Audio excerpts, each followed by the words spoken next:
gosset, que ara precisament està agora... L'andorrà que va inventar les boles de billar sintètiques, l'intent d'atac a fase per part dels britànics, passatges morbosos relacionats amb la pornografia o la desaparició del poble del Fener. El segon volum d'històries de la nostra història del fred lleí promet una vegada més enriquir-nos el nivell de coneixement sobre el territori i fer-nos passar una bona estona.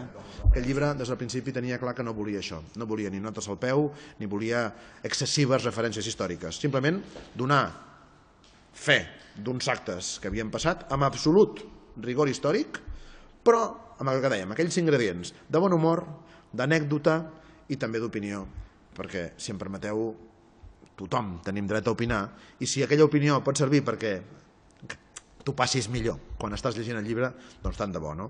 I per aquells que es preguntin si queden més històries, sí, hi ha en marxa una tercera entrega on descobrirà com el rei d'Espanya va portar la tosferina a Andorra, un capítol que ja coneixen a Sarsuela.